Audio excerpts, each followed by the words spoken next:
নমস্কার বন্ধুরা, আপনাদের সবাইকে স্বাগত জানাই। আমি আজকে সজনে ফুলের একটা রেসিপি নিয়ে চলে এসেছি। সজনে ফুলের অনেক রকম রেসিপি হয়, বড়াটাই সবচেয়ে বেশি খাওয়া হয় আমাদের। তবে আজকে আমি এইবারও আমি করেছি বড়া, তবে রেসিপি দেখাইনি। তার কারণ আমার সজনে ফুলের রেসিপি অলরেডি দেওয়া আছে চ্যানেলে, সেই জন্য আর দেখাইনি। তা আজকে সজনে ফুলের অন্যরকম একটা রেসিপি নিয়ে চলে এসেছি। বড়া ছাড়াও এইভাবে যদি করা যায় তাহলে কিন্তু খুব ভালো হয়, গরম ভাতের সঙ্গে অসাধারণ লাগবে। তো সেই রেসিপিটাই আজকে আপনাদের সাথে শেয়ার করব। তো এর জন্য আমি সজনে ফুল নিয়ে নিয়েছি, সেটা ভালো করে বেছে ধুয়ে নিয়েছি আর ধুয়ে রেখে দিয়েছি। আর এখানে আমি একটা মশলা রেডি করে নিচ্ছি। একটা বাটিতে 1 চামচ সাদা তিল, আর 1 চামচ মতো 1-1.5 চামচ পোস্ত নেব, আর 3-4টে কাজু বাদাম, কাজু বাদামের বদলে চীনাবাদামও নিতে পারেন। আর হলুদ সর্ষে 1 চামচ নিয়েছি, হলুদ সর্ষের বদলে কালো সর্ষেও নেওয়া যাবে। আর আমি 4টে কাঁচা লঙ্কা নিয়ে নিলাম। আমি শুধু কাঁচা লঙ্কাতেই রান্নাটা করব।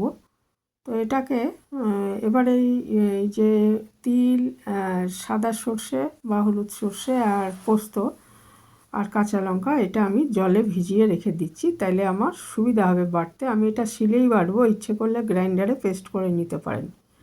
সজনে ফুলগুলো বেছে ধুয়ে নিয়েছি, পরিষ্কারই ছিল, শুধু 3-4 বার ধুয়ে নিয়েছি। আর এদিকে আরেকটা জিনিস, আমি একটু আলু ভাজার মতো করে আলু কেটে নিয়েছি, আর একটু কুমড়ো নিয়েছি, আর কয়েকটা মটরশুঁটি, অল্প কিছু মটরশুঁটি এর মধ্যে দেবো। ইচ্ছে করলে আপনারা আলু আর বেগুন দিয়েও করতে পারেন। কড়াইতে 2 চামচ মতো সর্ষের তেল দিয়ে দিলাম, দিয়ে এখানে আমি কালো জিরে ফোড়ন দিয়ে দিচ্ছি। 1/2 চামচ মতো কালো জিরে ফোড়ন দিয়ে দিচ্ছি, দিয়ে এর মধ্যে আলুগুলো প্রথমে দিয়ে দিলাম, দিয়ে দিচ্ছি 1/2 চামচ মতো নুন আর সামান্য হলুদ। এই হলুদ গুঁড়োটা আমি বাড়িতে তৈরি করেছি। হলুদ গুঁড়ো কীভাবে তৈরি করতে হয় সেই রেসিপিটা দেখানো আছে, বন্ধুরা না দেখে থাকলে দেখে নিতে পারেন। তো একদম পিওর হলুদ তৈরি হয়েছে, বাড়িতে কাঁচা হলুদ হয়েছিল তার থেকে। তো নুন আর হলুদ দিয়ে আমি এটাকে ভেজে নিচ্ছি।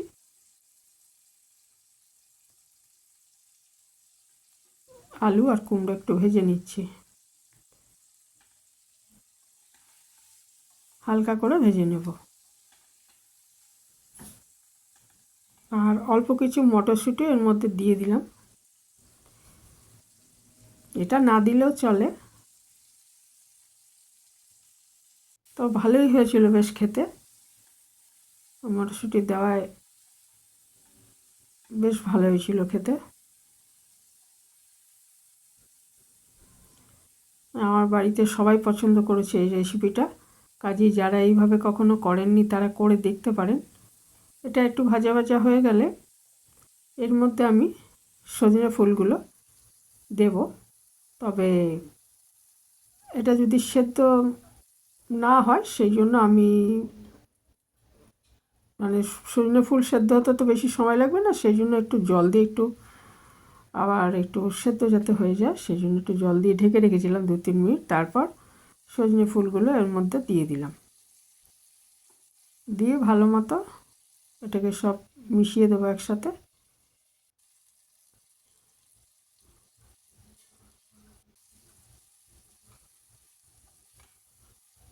ভালো মতো মিশিয়ে দিচ্ছি।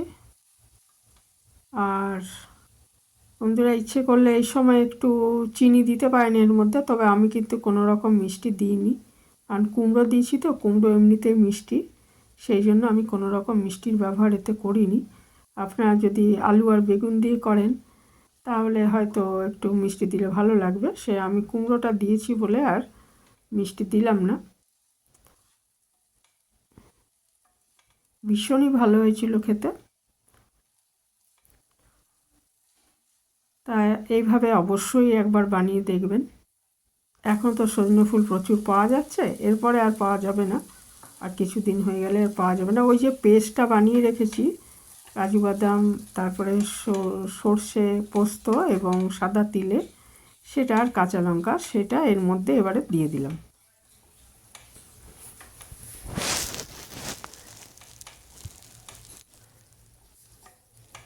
দিয়ে একটুখানি সাঁতলে নিয়ে বা একটু কষিয়ে নিয়ে এটার মধ্যে খুব সামান্য জল দিয়ে দেব, দিয়ে ঢাকা দিয়ে 2-3 মিনিট রান্না করে নেব, তাহলেই রান্নাটা রেডি হয়ে যাবে। একদমই সিম্পল অথচ খুবই সুস্বাদু একটা রেসিপি, গরম ভাতে অসাধারণ লাগে।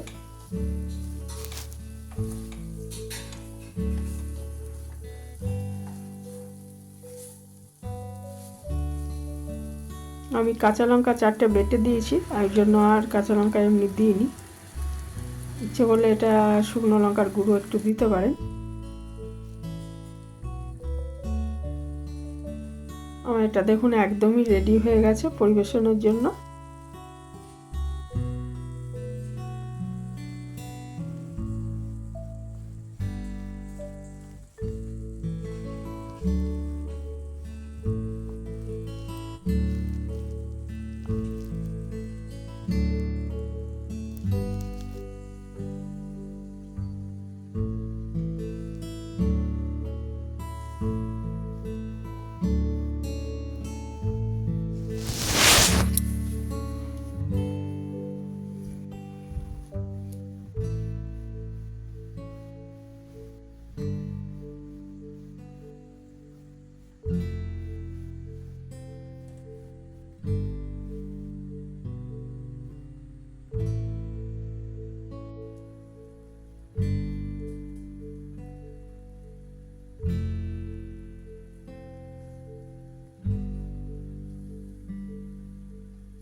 সজনে ফুলের রেসিপি একদম রেডি।